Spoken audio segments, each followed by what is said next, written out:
This channel is supported by my online fishing courses, and you can learn more and get significant discounts at saltstrong.com/Skinner. I'll have links to all of the gear in the video description, and if you like this video, please hit the like button. If you're not already a subscriber, please subscribe and hit that notification bell. Okay, an afternoon trip, mixed bag, whatever. I'm going to start with blackfish. When the tide turns, I'm going to go out and jig the rips for sea bass, and Jesus, should be some stripers out there by now. This is like, you know, later part of October now. Just spot locking right now. Just starting to get on some, the motor's just settling in on a piece of structure. A piece I haven't fished this year, so I'm going to start for blackfish, and when the tide turns, I'm going to go out and see what happens. Okay, green crabs, that's what I have today, and yeah, I'm going to cut them in half, cut the legs off. Hey, so one change that's going to come out of a recent underwater video I did, and I'm going to show just a quick clip of that in a bit, is I'm going to stop doing what you're seeing there, and that is cutting those legs into the water. That's probably the only time I did this on that trip, because I told myself after watching the underwater video, I'm not going to do that anymore, because what I've seen is so many fish congregate around the little tiniest piece of stuff that I don't want to create like, I don't want to build a bite like 50 feet behind the boat with the current pushing those crab legs down current, so I won't be doing that anymore. I'll just cut them into a bucket in the boat or something. Okay, I've got a little bit of current running here, 28 feet of water. I'm going to start with a 1 ounce jig, and that seems to feel okay. And yeah, being early on here, I'm going to maybe wait a few seconds to get a bite. And as usual, going to wait through those little taps until the jig moves. And we're going to see why in a moment.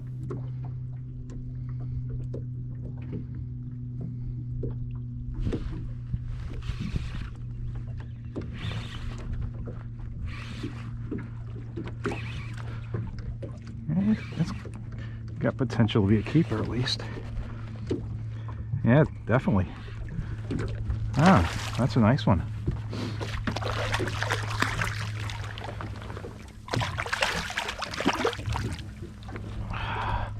Yeah. Nothing wrong with that. This is a short clip of a video I posted a little bit before this trip. Yeah, so this is why you have to wait through those little bites, because the jig goes down and there's 20 fish on it. And all these porgies, little sea bass, small blackfish, they're all over it. It takes longer for the bigger blackfish to work in. These guys peck, peck, peck. The blackfish pick it up, swim away. That's when you set the hook. And if you haven't seen that video, wow, I really suggest looking back on my channel to watch that, because it's fascinating and it's educational. All right, just testing out a rod. This is a 35-year-old rod that I bought for largemouth bass fishing when I was in grad school, and I'm just kind of curious about it for a couple of different things, so I'm going to test it out a little bit today.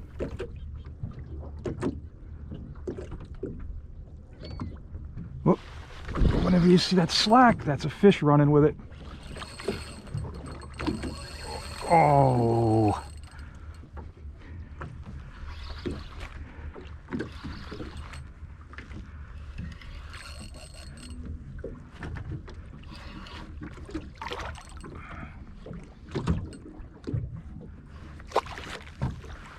That is definitely a keeper.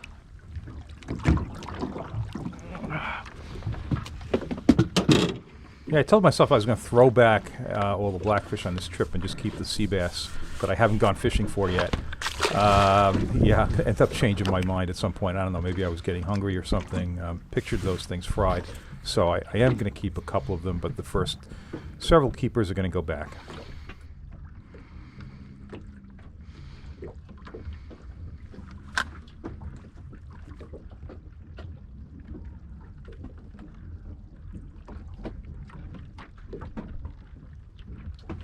Boy, there's a lot of blackfish there.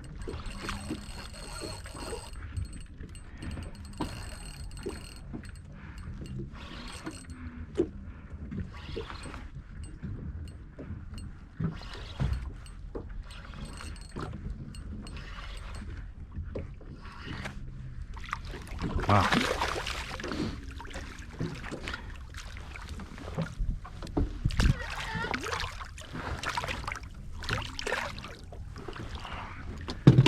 Boy. Like I said, it's the first time I fished this rock this year. Maybe I should be fishing it more often.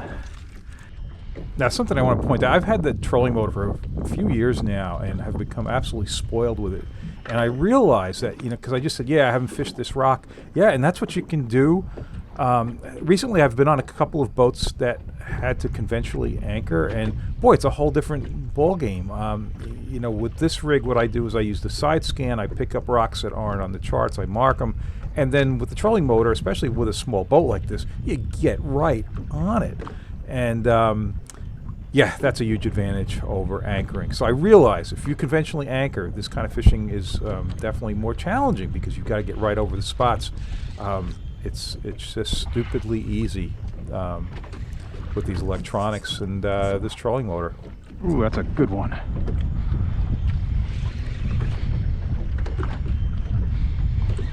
All right, so this is what that other rod lacked, is this here. You can really fight a stronger fish with this. Oh, that's a nice one.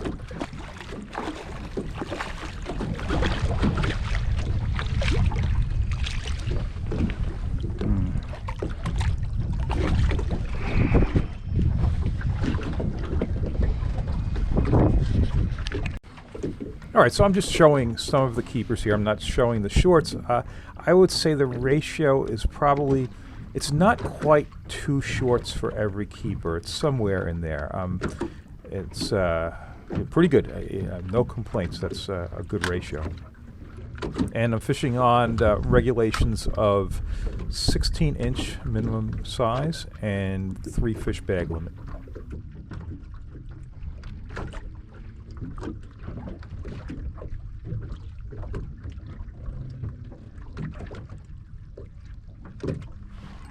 Oh.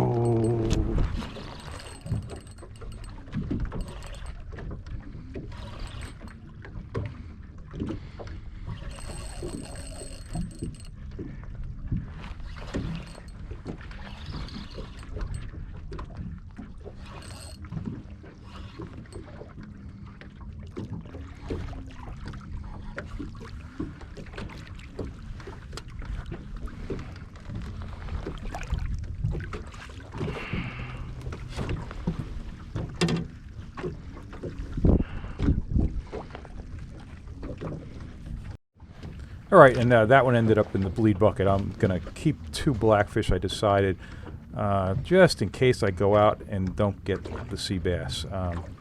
You never know.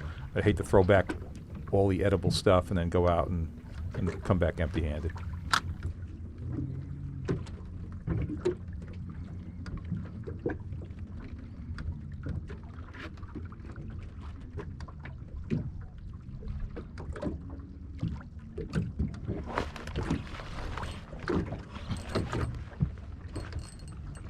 Mm-hmm.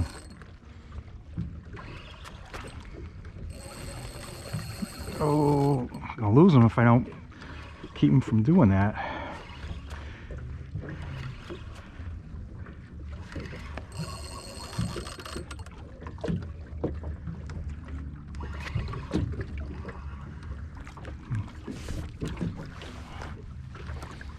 I am going to keep a meal of blackfish if he lets me. Okay, I'm just going to keep 2. You can get a fried meal of those and broil some sea bass. All right, the current's moving along pretty well now, so I've moved out to the deeper rips. This is like 60 to 65 feet of water. I'm going to do some snap jigging, and basically I'm watching that line. As soon as that jig taps the bottom, I'm going to snap it back up. It's a 1 ounce, it's an S&S John Skinner Gulf Series bucktail that they made for me for snook in Florida, but yeah, it works really well for this. And what's crucial here is thin braided line. This is 10-pound test, Berkeley X9, very smooth, because you have to reduce resistance in the water as much as possible.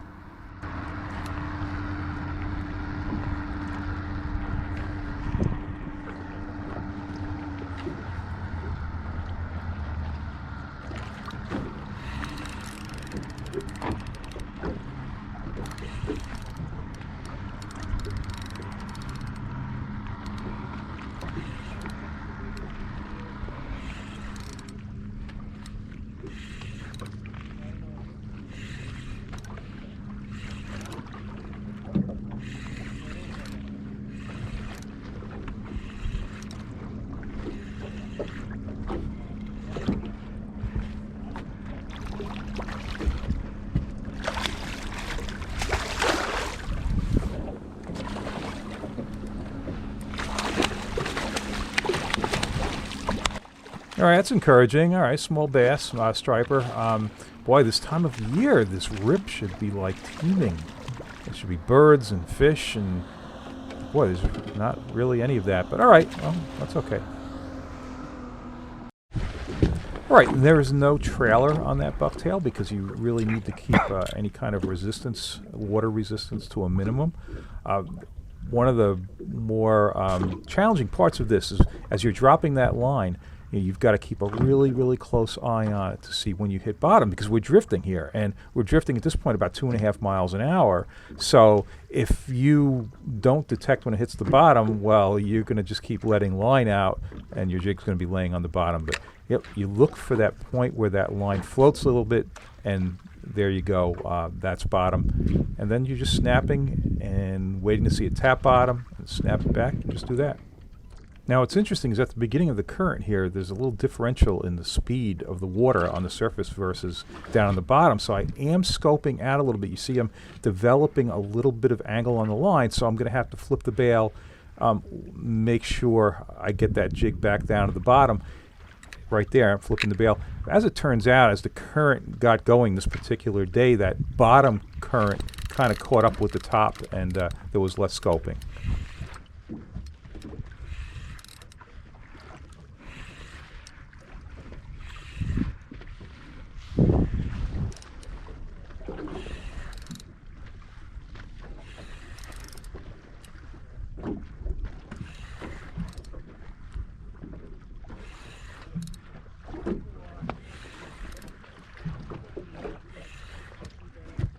Wow. That is a big, big sea bass. Right, and this method or diamond jigging are going to get you the larger sea bass. Yeah, if you put bait down, you're going to get a lot of fish, you're going to get a lot of smaller ones. All right, so let's take a look what a run-up current looks like, because that's what I'm doing. I'm just drifting, you know, you drift back, you run back up. I actually drifted farther back because I had to cut that fish to bleed it out, because I'm going to definitely be keeping these sea bass. So I'm starting out a little farther back than normal. But you can see a 72 feet of water there. That's the back end. I'm not trying to fish back there. I'm trying to fish farther up. But again, 2.5 to even 3 mile an hour current. If you stop to do something, you know, you're going to lose some ground. So here we go. This is normally where I would have knocked the drift out, maybe around 70 feet. And now you see I'm coming up. If you're looking at the left-hand side of the fish finder, you see that bottom coming up here. This is where the fish are, right there. 56, you know, 59, 60, somewhere in there, 57. I'm going to run a little beyond that. I don't want to go too far beyond it. There's no need to. Once I get past that, shut it down. And something real important here is as I shut down and turn the boat, two things that I'm going to do. One is I'm going to put this thing in reverse and stop it, because you don't want forward motion on the boat when you're dropping that jig down. The other thing is, and this is something a lot of people don't do, you turn that wheel into the wind. I've got that little breeze coming, and I'm going to turn that. You see the motor turned, and that's going to help give me a more broadside drift to the wind, as opposed to having the wind pushing me from behind and just pushing the boat.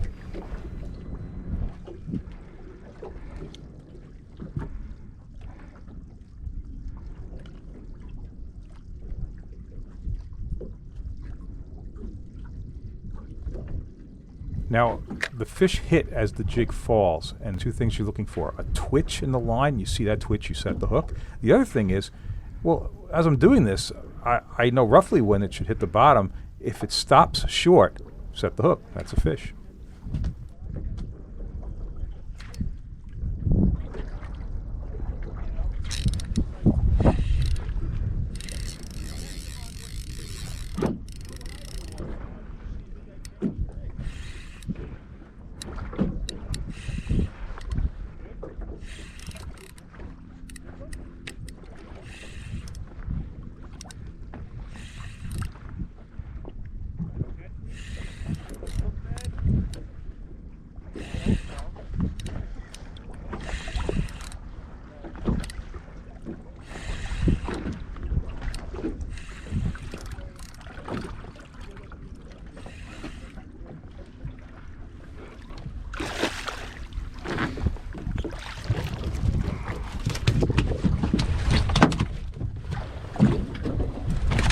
All right, I'm going to test out that old bass rod and see how it works for this. And I'm not jigging here. I'm taking line off the reel. The bail's open. I am watching very carefully to see if that line floats. That would indicate that I've hit bottom.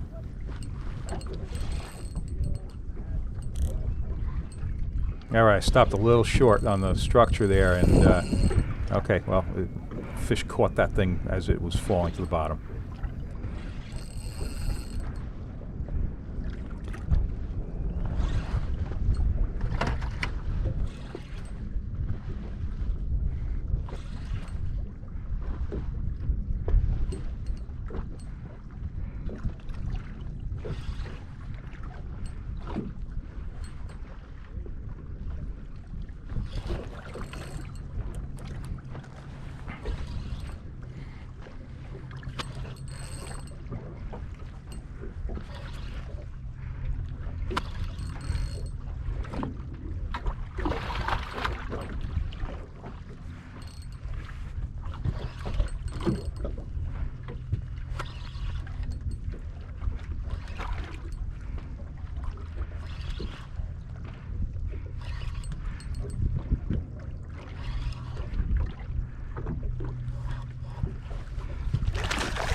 All right, the size limit is 15 inches. These are way over. I've only had a couple of shorts, and these are really good ones. I haven't been showing all the keepers, so I actually already have my 7, which is the bag limit. So, yeah, this guy's going to go back. I've been sticking it out a little bit. I wanted to see if I could pick up any more stripers, and yeah, this is kind of fun catching these too. But, all right, I'm going to move on to a different spot. All right, I moved way in, away from all of the boats, shallower, like 45 feet. And this is an area where I expect to maybe do better with stripers, but yeah, there's no sense of continuing with the sea bass since I've already got my limit.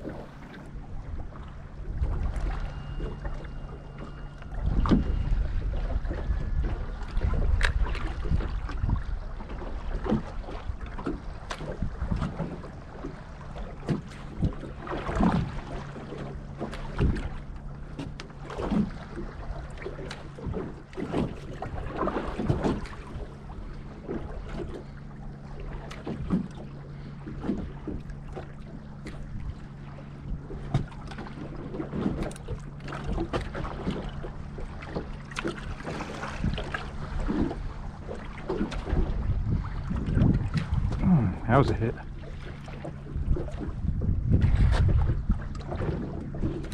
There you go. Camera battery died, but you can often wait a little bit and turn it right back on again and get a few seconds, and that's what this is. I've moved into like 45 feet of water, and there's a keeper striper. Yeah, I don't keep stripers. I definitely have enough fish on this trip. Yeah, that was encouraging because that was like my second drift here. But that was it. I made probably another eight drifts over the spot. Just couldn't pick any more. So that was it. But hey, great trip. No complaints. If you like this video, please hit the like button. If you're not already a subscriber, please subscribe and hit that notification bell. And check out my online courses at saltstrong.com/Skinner.